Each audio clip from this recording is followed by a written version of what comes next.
इधर ध्यान। Indian economy 1950 से 1990 तक कैसी थी? ध्यान दो।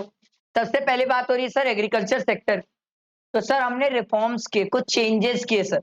सबसे पहला है सर टेक्निकल रिफॉर्म्स। अब मेरी बात ध्यान से सुनो, इससे ना 2-3 अजीब टाइप से क्वेश्चंस आते हैं। एक आता है सर एग्रीकल्चर सेक्टर में हमने क्या रिफॉर्म्स किए, तो आपको टेक्निकल रिफॉर्म्स और जितने भी रिफॉर्म्स है सब लिखना पड़ेगा सर। ठीक है, सब ये ग्रीन रिवॉल्यूशन, लैंड रिफॉर्म्स, ये सब बताना पड़ेगा। अगर आ गया टेक्निकल रिफॉर्म्स लिखने को, तो पर्टिकुलर टेक्निकल रिफॉर्म लिखना पड़ेगा। ठीक है, ये चीज समझना सर। एग्जाम में 2-3 टाइप से क्वेश्चन बन सकते हैं। What are the reforms which has been taken in the agriculture sector, तो आपको बताना पड़ेगा। टेक्निकल रिफॉर्म्स लिए थे हमने, लैंड रिफॉर्म्स लाया था सर, फिर एग्रीकल्चर सब्सिडी वाइस है कि वर्च्यू है, ये सब कुछ चीजें बतानी पड़ेगी सर। ग्रीन रिवॉल्यूशन आया था, ये सब चीजें बतानी पड़ेगी। बट अगर मान लो सिर्फ टेक्निकल रिफॉर्म बोला तो आप सिर्फ यही पर्टिकुलर लिख के आओगे सर, इस चीज का ध्यान रखना। ठीक है, तो एग्रीकल्चर सेक्टर, उसमें सबसे पहले टेक्निकल रिफॉर्म्स था, उसमें sir HYV technology and green revolution की बातें हुई थी सर। प्लीज ध्यान रखना सर। ठीक है, थोड़ा सा स्मार्टनेस रखना अपने अंदर कि टेक्निकल रिफॉर्म्स में हम इन 2 चीजों के बारे में मेंशन करेंगे सर। कई बार हो सकता है क्वेश्चन में ये 2 चीज दे दे और उसके बाद बोले इससे रिलेटेड रिफॉर्म्स क्या थे, तो आपको लिखना तो टेक्निकल रिफॉर्म्स ही है सर। ठीक है, ये थोड़ी स्मार्टनेस रखना। इंडियन के क्वेश्चन जो आते हैं वो घुमा के पूछते हैं, डायरेक्ट नहीं पूछते। डायरेक्ट रहेगा तो कोई भी आंसर कर लेगा। सबसे पहला देखो, use of HYV seeds. Sir high yielding variety seeds, ये हम यूज करना स्टार्ट किए थे सर। इसको यूज करने के बाद जो हमारा क्रॉप का प्रोडक्शन है वो बहुत स्पीड से बढ़ा था। आप चाहो तो लिख सकते हो सर 25%। फर्स्ट ईयर हमारा 25% से प्रोडक्शन बढ़ गया था सर क्रॉप का। Use of HYV seeds, use of chemical fertiliser, insecticide and pesticide for crop protection, इनका हम यूज करना स्टार्ट किए थे। इससे हमारे क्रॉप की क्वालिटी और प्रोडक्शन बहुत स्पीड से बढ़ा था sir. Expansion of irrigation facility, चाहो तो लिख सकते हो sir.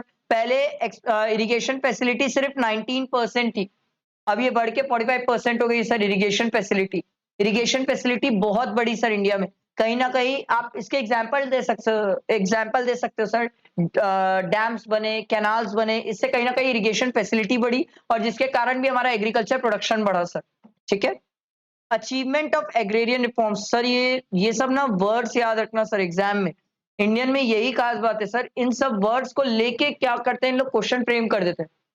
What are the achievements of agrarian reforms.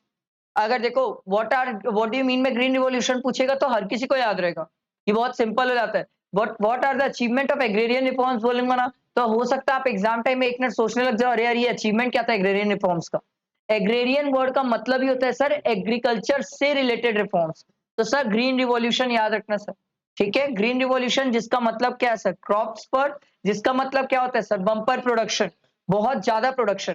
Green revolution 2 phase में आया था सर। पहला आया था 1960s 70s में और बाद में आया था 70s 80s में। 60s 70s में आया था तो व्हीट और राइस में आया था, एग्जाम में आया हुआ है सर क्वेश्चन। सबसे पहले ग्रीन रिवॉल्यूशन किस में आया था, तो व्हीट में आया था, उसके बाद राइस में आया था। और सर बाद में आया था बाकी अदर क्रॉप्स में। बाकी अदर कोई पूछेगा तो बाजरा और एक और है, क्या नाम है यार, बाजरा और एक दो नाम और भी है सर। ठीक है, तो ये सब चीजें याद रखना सर। बाजरा वगैरह में बाद में आया था। हाँ, नहीं पता, बाजरा याद है मेरे को क्योंकि बाजरा बहुत फेमस था, बहुत फेमस किस्सा है बाजरा। जूट और कॉटन, बाजरा जूट कॉटन। देखो sir gains of green revolution, green revolution के फायदे क्या थे सर, देखो सबसे पहले change in outlook of farmers. Sir outlook कैसे बदला, पहले फार्मर्स क्या करता था, सब्सिस्टेंस फार्मिंग, अब क्या करता है, कमर्शियल फार्मिंग। सब्सिस्टेंस वर्ड का मतलब सिर्फ अपने लिए, कमर्शियल मतलब मार्केट में बेच के पैसे कमाने के लिए। अगला है spurt in crop productivity, sir हमारा क्रॉप प्रोडक्शन बहुत स्पीड से बढ़ा, 25% से बढ़ा सर। अगला है substantial rise in acreage, acreage word का मतलब होता है एरिया अंडर कल्टीवेशन। सर पहले क्या होता था, जो एरिया अंडर कल्टीवेशन था वो कम था सर, ये HYV सीड्स और ग्रीन रिवॉल्यूशन आने के कारण एरिया अंडर कल्टीवेशन बढ़ गया था। ठीक है, याद रखना, पहले 13 करोड़ था, बाद में 19 करोड़ हो गया था। ठीक है, अगला है shift from subsistence farming to commercial farming. पहले फार्मर क्या करता था, सिर्फ सब्सिस्टेंस फार्मिंग करता था, अब फार्मर क्या कर रहा है, कमर्शियल फार्मिंग। अगला है सेल्फ सफिशिएंसी इन फूड ग्रेन प्रोडक्शन। सर कुछ समय के लिए ऐसा हुआ था कि सेल्फ सफिशिएंसी आ गई थी, मतलब हमें जो बेसिक नेसेसिटी की चीजें थी वो सब हम ग्रीन रिवॉल्यूशन के थ्रू बना ले रहे थे सर, कुछ समय के लिए, परमानेंट नहीं हुआ था सर, ये कुछ समय के लिए। ठीक है, लिमिटेशन ऑफ ग्रीन रिवॉल्यूशन देखो सर, सबसे पहला दिया हुआ limited crops. Sir green revolution सबसे पहले आया था व्हीट और राइस में, उसके बाद बाकी सब चीजों में आया था। और सर उसके बाद भी कॉटन, जूट और बाजरा इनमें आया था, but her product sir her crops में नहीं आया था sir green revolution. Uneven spread, ये तो आराम से लिखना सर, पंजाब, हरियाणा, तमिलनाडु, ये 3 जगह ग्रीन रिवॉल्यूशन आया था सबसे पहले। तो यहाँ के फार्मर पैसा बहुत कमाए सर। बाकी जगह ग्रीन रिवॉल्यूशन लेट आया, इसलिए बाकी जगह के फार्मर्स पुअर हो गए। अगला देखो sir, limited farming population. Sir farming population India में बहुत कम है, क्योंकि सर ऐसे फार्मर्स जिनके पास इतने पैसे हो जो ग्रीन रिवॉल्यूशन की सीड्स ले पाए, ये वाले फार्मर कम है इंडिया में, इसीलिए लिमिटेड फार्मिंग पॉपुलेशन। समझ आया? इस सीड को खरीद पाए ऐसे फार्मर कम है, इसीलिए लिमिटेड फार्मिंग पॉपुलेशन। अगला economic divide. Sir green revolution ने बहुत बड़ा डिवाइड क्रिएट किया सर। कुछ फार्मर्स जिनके पास पैसे थे वो ग्रीन रिवॉल्यूशन के थ्रू फार्मिंग किए और रईस बन गए। कुछ फार्मर जिनके पास पैसे नहीं थे वो लोग नॉर्मल सीड्स के थ्रू फार्मिंग किए और वो दिन पे दिन और गरीब हो गए। समझ आया इकोनॉमिक डिवाइड? अगला दिया हुआ है सर लैंड रिफॉर्म्स। इसको इंस्टीट्यूशनल रिफॉर्म्स भी बोलते हैं सर, एग्जाम में याद रखना, दोनों नाम याद रखना, लैंड रिफॉर्म्स और इंस्टीट्यूशनल रिफॉर्म्स। इसमें सबसे पहला है sir abolition of intermediary. Intermediary बोले तो जमींदारी सिस्टम। सर इन्होंने ये चीज हटाया, क्यों? होता ये था सर, ये जो जमींदार लोग रहते थे या इंटरमीडियरीज रहते थे, इनके कारण क्या होता था, फार्मर्स को जितना पैसा मिलना चाहिए था नहीं मिलता था, और प्रोडक्ट क्या होता था, महंगा हो जाता था सर। ठीक है। अगला है रेगुलेशन ऑफ रेंट। गवर्नमेंट ने भी नियम बनाया सर कि कोई भी लैंड क्रॉप की वैल्यू उसका 1/3 से ज्यादा रेंट नहीं क्लेम कर सकता। 1/3 से ज्यादा आप रेंट नहीं ले सकते सर। अगला है कंसोलिडेशन ऑफ होल्डिंग। गवर्नमेंट ने क्या बोला, भाई एक फार्मर है जिसके small and fragmented land holding है, उस फार्मर को बोला भाई तू अपनी पूरी जमीन दे दे, हम तेरे को एक लैंड प्रोडक्टिव वाला जहां पर तू एग्रीकल्चर कर सकता है वो तेरे को कंसोलिडेट करके प्रोवाइड करते हैं। इसका फायदा ये है तू वहां पर टेक्नोलॉजी यूज कर पाएगा तो तेरा प्रोडक्शन और प्रोडक्टिविटी दोनों बढ़ जाएगी सर। अगला है ceiling on land holding. Sir government ने एक नियम बनाया था कि एक फैमिली या कोई भी पर्सन कितना लैंड होल्ड कर सकता है, बट ये लिमिट 1991 में हटा दी गई थी सर। ठीक है। अगला है कोऑपरेटिव फार्मिंग। गवर्नमेंट ने बोला सर जो छोटे छोटे फार्मर्स है, जिन लोग के पास ज्यादा पैसे नहीं होते, जिनके पास ज्यादा बड़े लैंड नहीं होते, गवर्नमेंट ने बोला ये सब लोग साथ मिलकर काम करो, कोऑपरेटिव फार्मिंग करो। इससे क्या होगा, आपका प्रोडक्शन ज्यादा होगा और मार्केट में आप ज्यादा पैसे बेच के कमा पाओगे। 2 बोरी बेच के ज्यादा नहीं कमा पाओगे, एक साथ 10 बोरी बेचने जाओगे तो आपको प्राइस ज्यादा मिलेगा और आप ज्यादा पैसे अर्न कर पाओगे। Cooperative farming. अगला देखो partial implementation of land reforms. Sir land reforms जो हुए थे उसका पूरा इंप्लीमेंटेशन नहीं हो पाया था सर, केरला और वेस्ट बंगाल ये 2 जगह में ये हुआ था सर। क्योंकि जमींदार क्या करते थे, ज्यादातर केसेस में जमीन के मालिक अपने आप को बताते थे, और ये जो लैंड होल्डिंग की लिमिट थी ना सर, जमींदारों को जैसे ही पता चला ये लैंड होल्डिंग की लिमिट है, उन्होंने क्या किया सर, लैंड दूसरे दूसरे के नाम पे ट्रांसफर कर दी थी सर। ठीक है, ताकि बच पाए लोग। ये इंपॉर्टेंट है, इसको अच्छे से पढ़ के जाना सर। एग्रीकल्चर सब्सिडी, वाइस और वर्च्यू बहुत इंपॉर्टेंट है, ध्यान रख, ज्यादा चांसेस आने के इसके। देखो सर सबसे पहला दिया हुआ है वेस्टफुल कंजम्पशन, यही तो दिक्कत हुई सर, वाइस और वर्च्यू। सर जो हमने सोचा था कि एग्रीकल्चर सब्सिडी का फायदा मिलेगा, बट हुआ नहीं सर।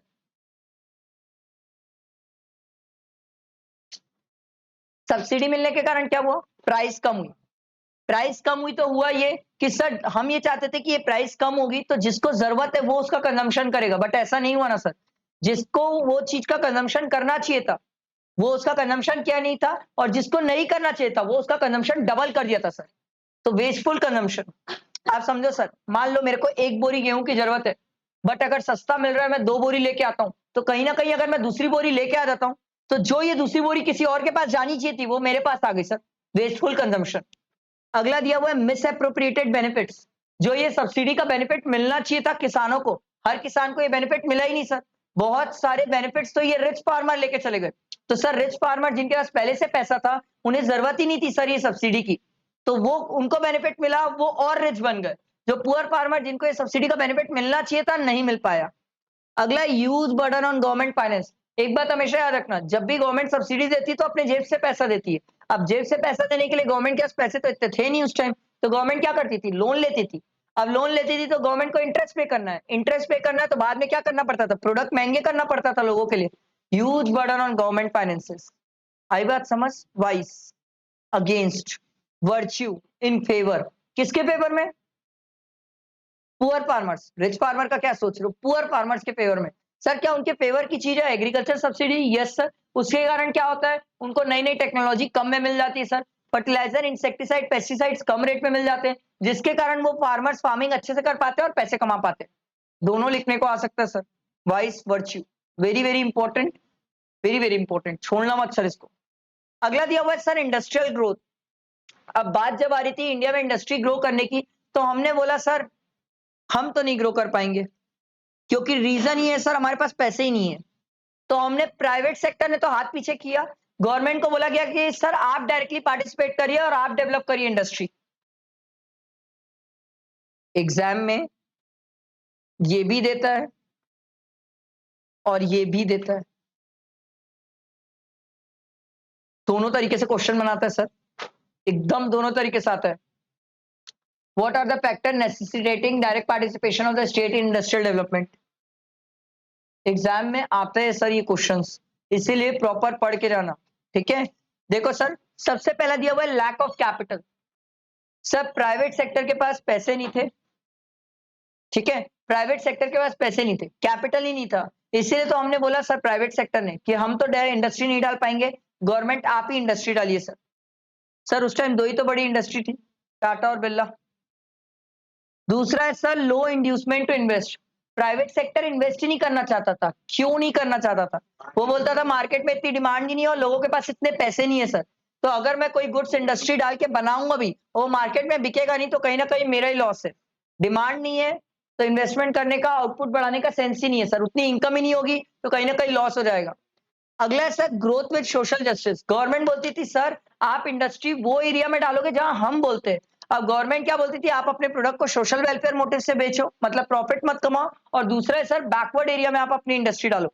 तो एक आदमी बोलता था सर बैकवर्ड एरिया में इंडस्ट्री डालूंगा तो मार्केट में लाके बेचने में प्रोडक्ट महंगा हो जाएगा, तो प्रोडक्ट वैसे ही नहीं बिकेगा, वैसे ही नहीं बिकेगा तो फिर मतलब ही नहीं है सर मेरा इंडस्ट्री डालने का। ये तीन रीजन था जिसके कारण हमने गवर्नमेंट को बोला सर कि आप इंडस्ट्री डालिए, हम प्राइवेट सेक्टर इंडस्ट्री नहीं डालेंगे। ठीक है, इंडस्ट्रियल पॉलिसी रिजोल्यूशन 1956, ये आता है एग्जाम में, ये आता है एग्जाम में लिखने को। सबसे पहला दिया हुआ इंडस्ट्रियल लाइसेंसिंग। सर गवर्नमेंट ने क्या किया था, प्राइवेट सेक्टर के लिए लाइसेंसिंग का सिस्टम कर दिया था, मतलब जिसको भी इंडस्ट्री डालना है आपको लाइसेंस लेना पड़ेगा सर। पहले सभी इंडस्ट्री के लिए लाइसेंस का नियम था, सभी के लिए, सभी के लिए। बाद में सर ये हुआ कि कुछ केसेस में लाइसेंस सिस्टम खत्म किया गया। ये चैप्टर अगले चैप्टर का बेस है, इस चैप्टर में हम दिक्कतें पढ़ते हैं तो अगले चैप्टर में इसी का सॉल्यूशन पढ़ते हैं। जैसे यहाँ पर लिखा हुआ है इंडस्ट्रियल लाइसेंसिंग, अगले चैप्टर में हम पढ़ेंगे सर लिबरलाइजेशन में एबोल्यूशन ऑफ इंडस्ट्रियल लाइसेंसिंग। तो पहले ये तो पता हो कि लाइसेंसिंग का सिस्टम था, तब तो वो लिख पाओगे एबोल्यूशन ऑफ इंडस्ट्रियल लाइसेंसिंग। इसीलिए कनेक्टेड है, दोनों चैप्टर एकदम कनेक्टेड है सर, कि प्राइवेट सेक्टर वालों को ये बोला गया कि आपको लाइसेंस लेना ही पड़ेगा सर, और अगर आप लाइसेंस नहीं लेते तो भी आपको बैकवर्ड एरिया में इंडस्ट्री डालना पड़ेगा सर। अगला इंडस्ट्रियल कंसेशंस। कंसेशंस वर्ड का मतलब होता है छूट। गवर्नमेंट ने दो चीजों पे छूट दी थी सर। गवर्नमेंट बोली एक तो हम आपको टैक्स हॉलिडे देंगे, मतलब आपसे टैक्स नहीं लेंगे। दूसरा दिया हुआ था सर सब्सिडी, हम आपको सब्सिडी भी देंगे प्रोवाइडेड आप इंडस्ट्री कहां पर डालेंगे, बैकवर्ड एरियाज। उसके बाद गवर्नमेंट ने थ्री फोल्ड क्लासिफिकेशन किया इंडस्ट्री का। गवर्नमेंट ने बोला पहली ऐसी इंडस्ट्री जो सिर्फ हम डाल सकते हैं, पब्लिक सेक्टर। दूसरी ऐसी इंडस्ट्री जहां पर पब्लिक और प्राइवेट दोनों मिलकर डालेंगे, बट प्राइमरी रोल किसका होगा, पब्लिक, सेकेंडरी रोल प्राइवेट। और तीसरी ऐसी इंडस्ट्री जो इन दो के बाद जो बच जाती है, गवर्नमेंट ने बोला वो प्राइवेट सेक्टर डाल सकता है, बट डालने के लिए अभी भी याद रखना सर आपको लाइसेंस लगेगा, आप बैकवर्ड एरिया में डाल सकते हो, बट सर प्रॉफिट नहीं कमाना। Growth with social justice, development of SSI. SSI बोले तो स्मॉल स्केल इंडस्ट्री। गवर्नमेंट ने बोला देखो ये नई लिमिट है, इसको याद रखना सर, इसका क्वेश्चन आया हुआ है। ऐसी कोई भी इंडस्ट्री जिसका इन्वेस्टमेंट 10 करोड़ से कम है और सर टर्नओवर 50 करोड़ से कम है, वो स्मॉल स्केल इंडस्ट्री है। ठीक है, समझ आया, याद रखना। कार्बी कमिटी थी सर 1955 में सबसे पहले बताई थी सर, कार्बी कमिटी ने सबसे पहले बताया था सर, ध्यान रखना सर, स्मॉल स्केल इंडस्ट्री को सबसे पहले कार्बी कमिटी 1955। नहीं तो ना एग्जाम में ईयर में कंफ्यूज रहोगे। 19 वो आसपास ही देगा सर, 1945, 55, 65 ऐसे ही करके देगा सर आसपास का, थोड़ा ध्यान रखना सर ईयर्स का। Three typical characteristics of SSI, तीन कैरेक्टरिस्टिक्स ऑफ एसएसआई है सर। इन्होंने सबसे पहला क्या बोला, small investment and is there for equity oriented. Sir इसमें इन्वेस्टमेंट कम लगता है, पैसे कम लगता है, तो ये इंडस्ट्री कोई भी डाल सकता है। अगर इसको कोई भी डाल सकता है तो इसकी खास बात यह है कि इक्वालिटी है सर। बड़ी इंडस्ट्री हर कोई नहीं डाल सकता, छोटी इंडस्ट्री हर कोई डाल सकता है। दूसरा है labour intensive and therefore employment friendly. छोटी इंडस्ट्री से गवर्नमेंट ने बोला सर सबसे ज्यादा लोगों को क्या मिलेगा, एम्प्लॉयमेंट, और एम्प्लॉयमेंट मिलेगा तो कहीं ना कहीं हमारी इकोनॉमी ग्रो करेगी सर, क्योंकि जितने लोगों को एम्प्लॉयमेंट मिलेगा इनको इनकम होगी तो ये मार्केट में आके डिमांड करेंगे, आउटपुट बढ़ेगा, इन्वेस्टमेंट बढ़ेगा, जीडीपी बढ़ जाएगी सर। ठीक है, अगला है location flexibility and is there for equality oriented. ये सबसे बढ़िया बात है सर। होता ये है, छोटी इंडस्ट्री को गवर्नमेंट ने बोला भाई आपके पास लोकेशन फ्लेक्सिबिलिटी, आप कहीं पर भी डाल सकते हो। बड़ी इंडस्ट्री के साथ दिक्कत ये है कि ये मार्केट से ज्यादा दूर नहीं डाल सकते, क्योंकि अगर ये मार्केट से दूर इंडस्ट्री डालेंगे तो इनकी कॉस्ट बढ़ जाएगी प्रोडक्ट की। बट छोटी इंडस्ट्री को ये लोकेशन फ्लेक्सिबिलिटी दी है, आपको मतलब मार्केट में डालना है मार्केट में डाल सकते हो, आपको बाहर इंडस्ट्री डालना है बाहर डाल सकते हो, क्योंकि ये ज्यादातर लेबर बेस्ड चलते हैं, इनका लोकल प्रोडक्ट्स बिकता है सर। और बड़ी इंडस्ट्री का होता ही है कि अगर वो मार्केट से ज्यादा दूर रहेंगे तो उनकी ट्रांसपोर्टेशन की कॉस्ट बढ़ जाएगी, प्रोडक्ट की प्राइस बढ़ जाएगी सर। आई बात समझ?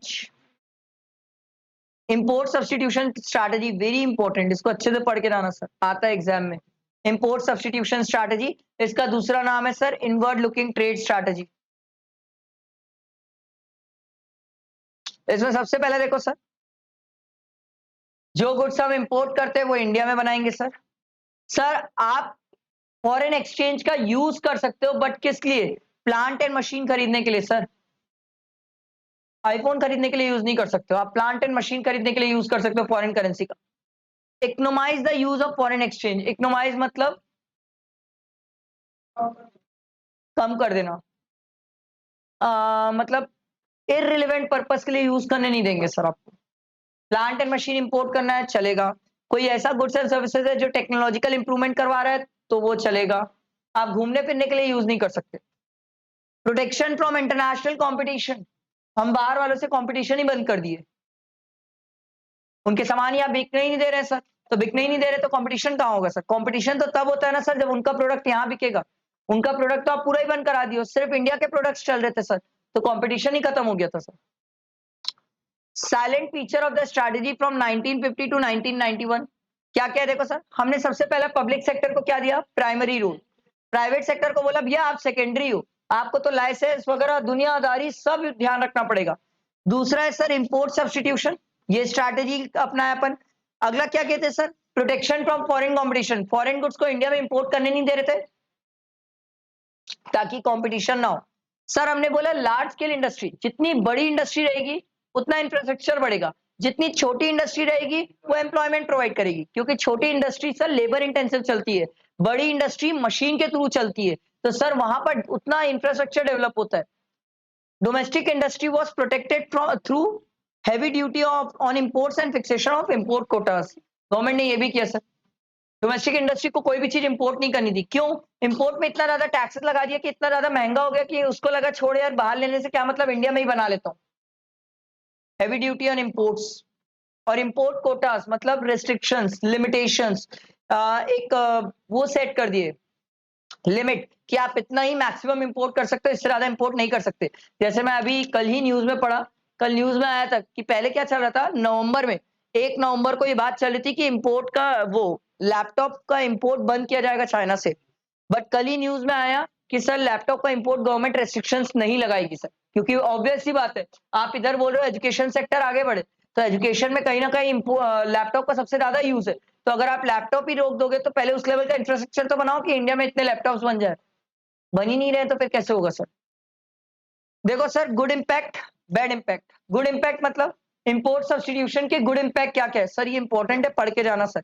सबसे पहला economic growth got a big push, sir हमारी इकोनॉमी बहुत स्पीड से ग्रो करी कुछ समय के लिए, क्यों? क्योंकि जितनी भी गुड्स जो बाहर से मंगाते थे वो सब अब इंडिया में बनना चालू हो गए, तो पूरी इंडस्ट्री कौन डालने लगा? गवर्नमेंट। प्राइवेट सेक्टर को तो आप लाइसेंस ही नहीं देते थे, तो गवर्नमेंट डालना चालू करी सर, उसके कारण क्या हुआ, इंडिया में बम्पर प्रोडक्शन स्टार्ट हुआ सर, बहुत स्पीड से प्रोडक्शन बढ़ा sir.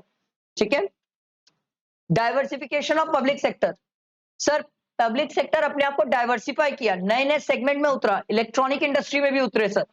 Growth of large scale industry, Rourkela Bhilai steel plant, ये सब नई इंडस्ट्री डेवलप हुई।